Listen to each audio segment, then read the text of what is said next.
Chili is the trusted partner for pairing, matching, and data enrichment, helping companies hire better talent faster. Chili help recruiters connect candidates with jobs by enhancing the candidate experience, simplifying the hiring process, reducing hiring costs, and saving time and money. For more information, visit www.rchili.com. What great ideas are so close within your grasp? Seeing other points of view, anticipating change, considering multiple possible turnouts, acknowledging uncertainty, searching for compromise. We're going to talk about how to get over those limiters of innovation so that you can extract better thinking from yourself and your team. So let's talk about how to win the future.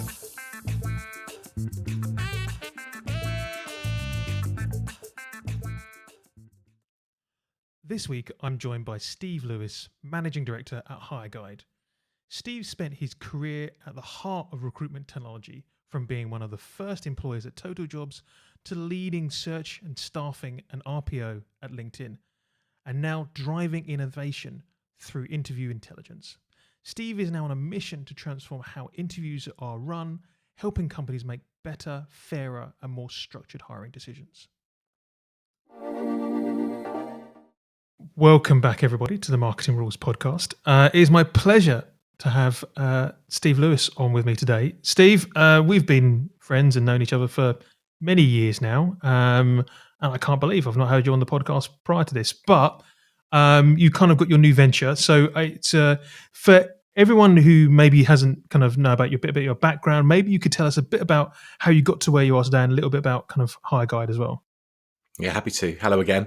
It's been a minute, as they say in the US. So 10 years at totaljobs.com. I was employee number 4 in the year 2000. Thought I was going to be disruptive and pioneering with job boards, and then moved across to LinkedIn for 8 years, where I ran search staffing and RPO for our leading partners there.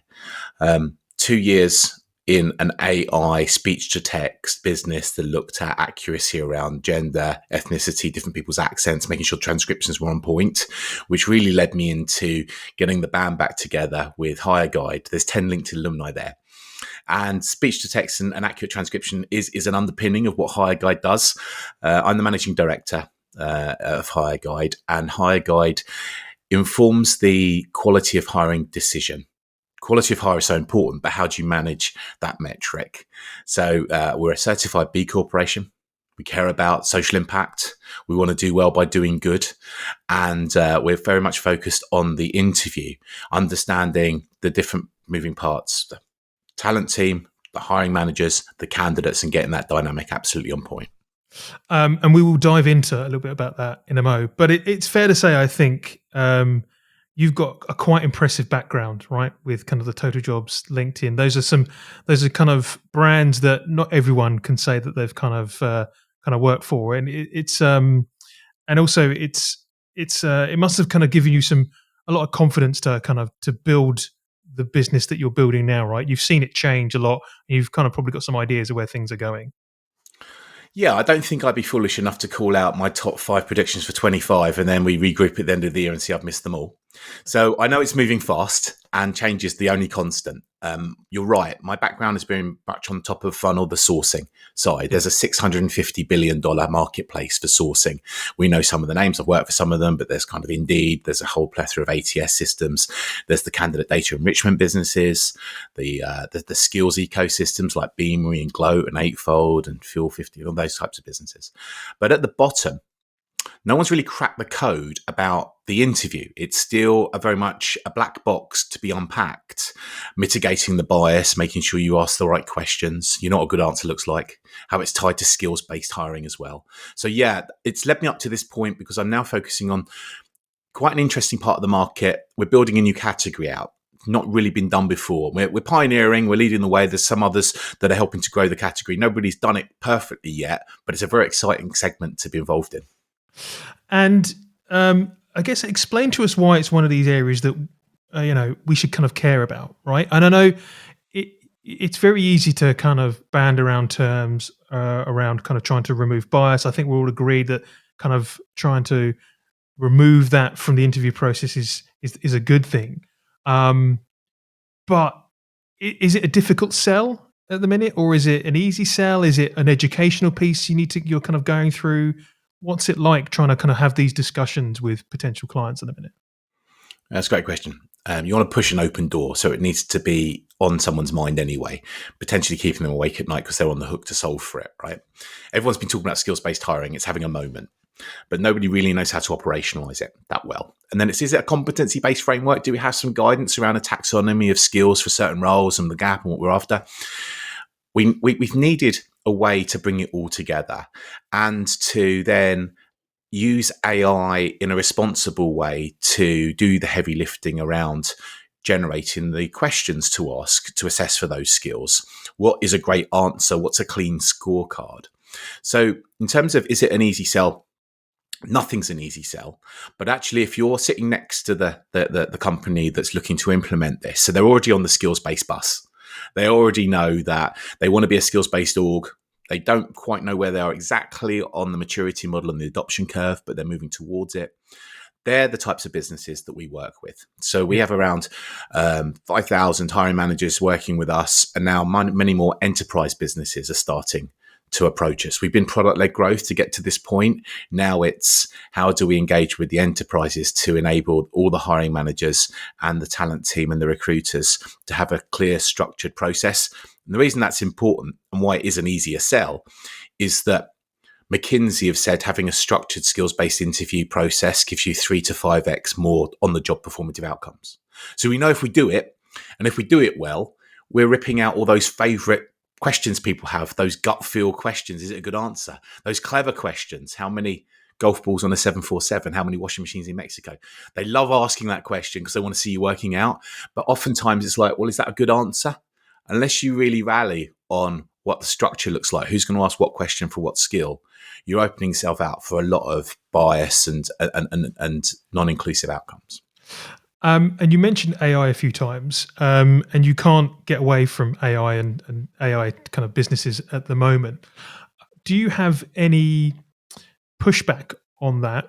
Because it does feel that at times there is a bit, not necessarily anti-AI, but also just a little bit of weariness of AI. And I'm just wondering if that is a pro or a con, at the moment.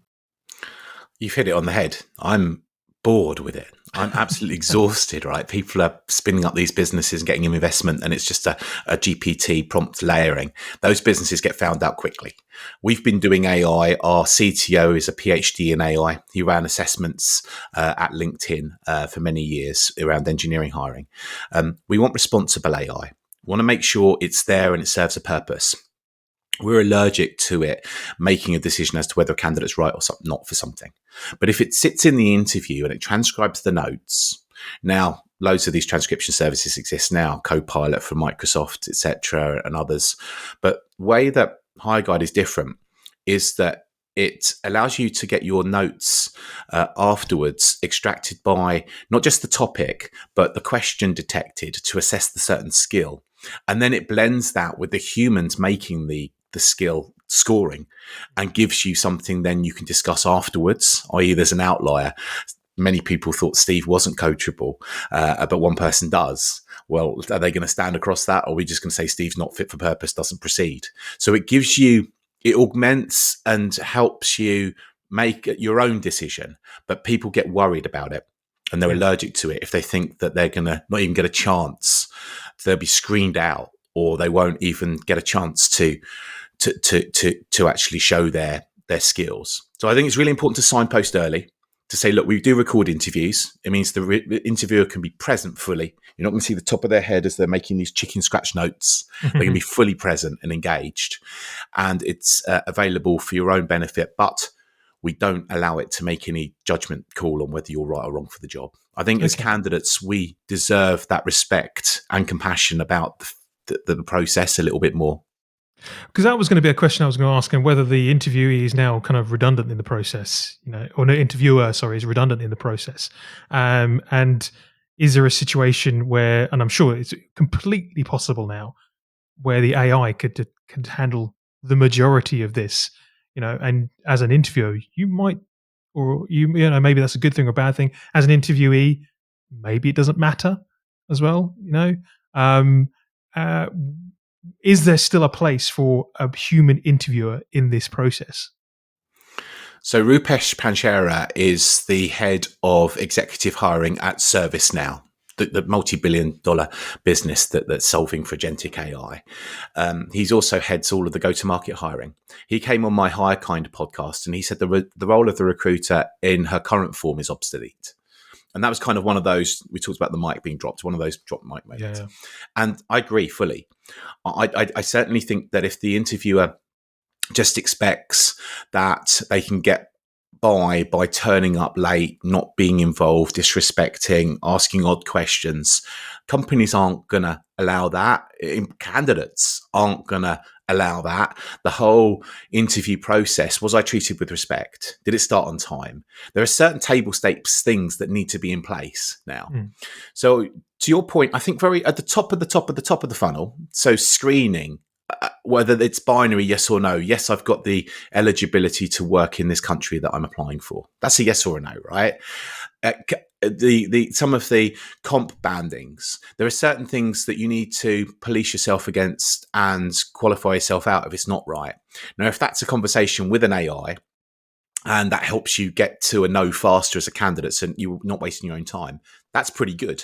I quite like returning things on Amazon because I don't have to queue up and speak to a human. It's a process. They go, great, as soon as we know it's posted, we'll give you your money back. That's a great process. But to answer your point, whether humans are ever going to be out of the loop, if you're buying a house, that's a one-off transaction, right? You want the best price to pay for. You want it all in good stead, and you want it to go smoothly.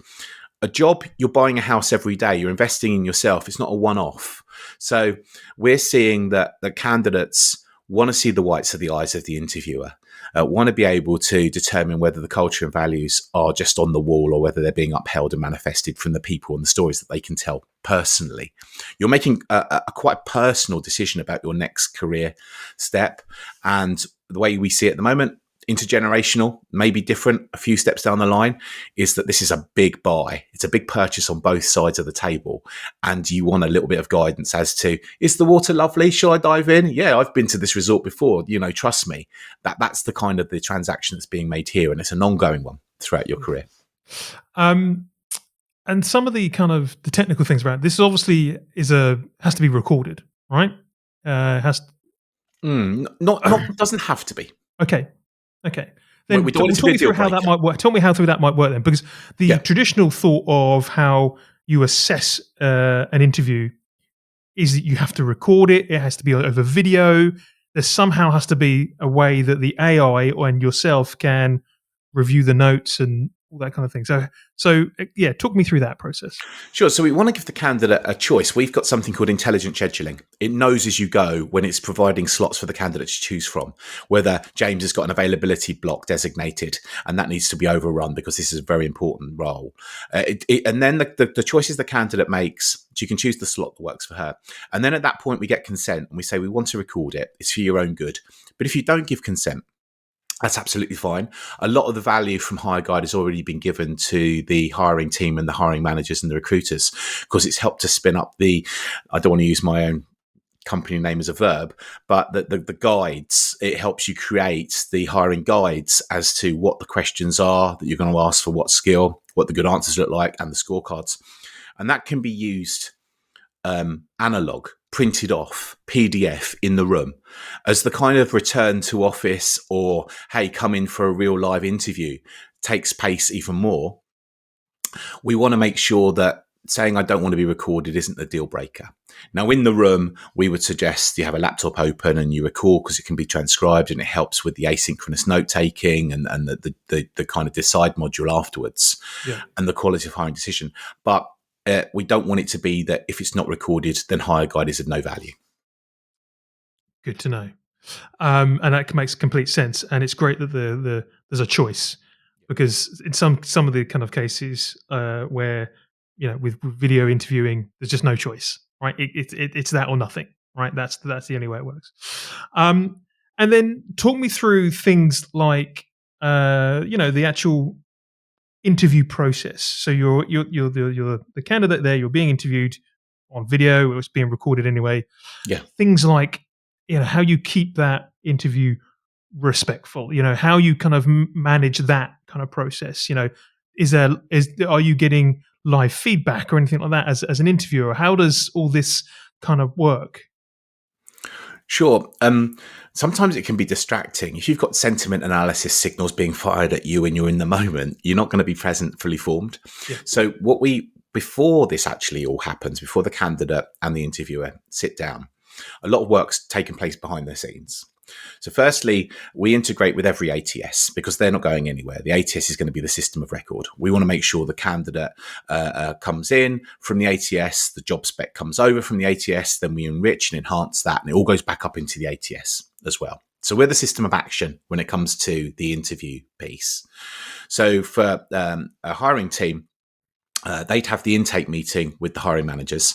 So the recruiter and the talent team sit down with the hiring manager and they say, okay, this is the role. This is on Workday or it's in ePloy or Greenhouse.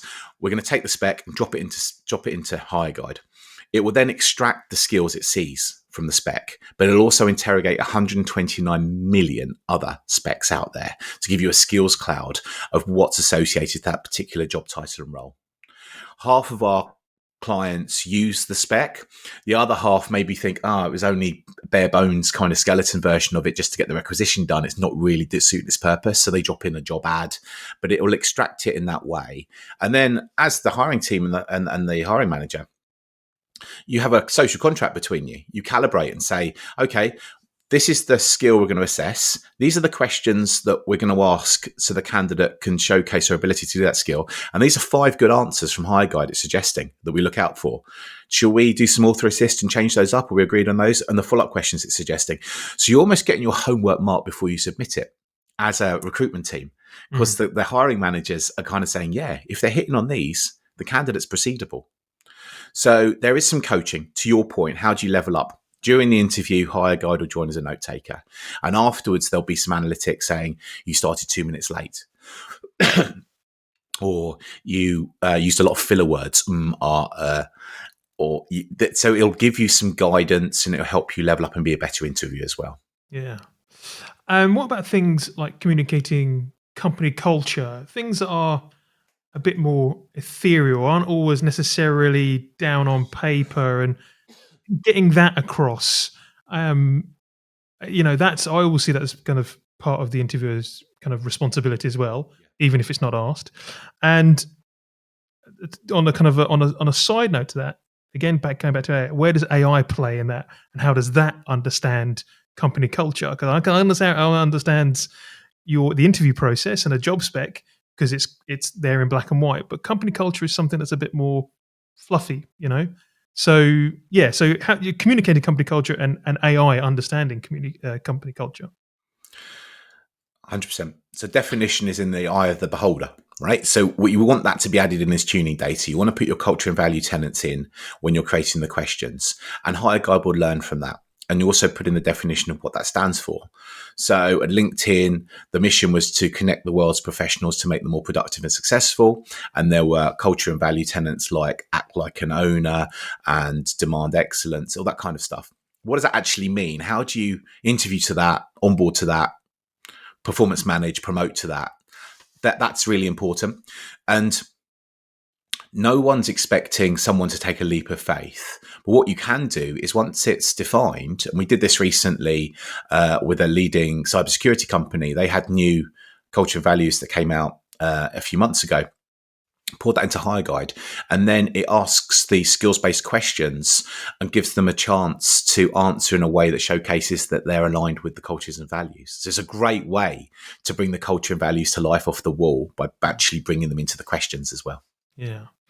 And then kind of as you wrap up the interview, or if you wrapped up the interview, you've got kind of feedback, right? Which is always the difficult piece, right? Of good news, bad news, somewhere in between, indifferent, how is that tackled? So we all agree that ghosting is not an option, right? Yeah. It's just not good enough, is it? But it happens. And why does it happen? So if you back out a little bit, it's often down to the hiring manager knowing how to do the job really well, but not being trained on to how to interview or take notes or make a judgment call or a scorecard as to, and most friction, unhealthy tension between the hiring team and the hiring manager comes from, please write your notes up, please put them in the system, please, we want to know whether we can offer or not. And then the hiring manager goes, oh, it's not a great culture fit, it's just vague. And then the hiring team are like, I can't go back to the candidate with this, give me something to work with, I need something tangible. I need to say 4 of the 5 key skills you were on point, there's a skills gap here, I'm afraid. And they go, yeah, you're right, thank you for that feedback, I do need to go and fill that skills gap. So it becomes tangible. Mm-hmm. So we find that mostly you don't get feedback when there is a missing link in the process. But if the hiring manager's notes are written up for them and the topics are extracted and they can help score accordingly, then a lot of the work's done for them. So any company can become the 100% interview feedback company. It can be part of their EVP. It can be part of how we do things here. And that's really powerful as well, because then you can anchor it to, actually, for performance management, you exceeded expectations on all these things and your candidate wait time is really low. You did your feedback really well. It can become part of the ambassadorial part of representing the company and keep them on point for that as well. This is a question I tend to ask a lot of tech founders and tech businesses. And I don't necessarily want the response in relation to HireGuide, but where do you see this AI interviewing and kind of technology going over the next kind of few years? It feels like we're just at the tip of the iceberg, to use a really overused phrase, but where do you see it going? Luckily, I'm in lockstep with our founder and CEO, who actually announced on LinkedIn recently that he would bet someone 100 donuts if our category wasn't bigger than ATS category in 10 years. That's quite a bold claim.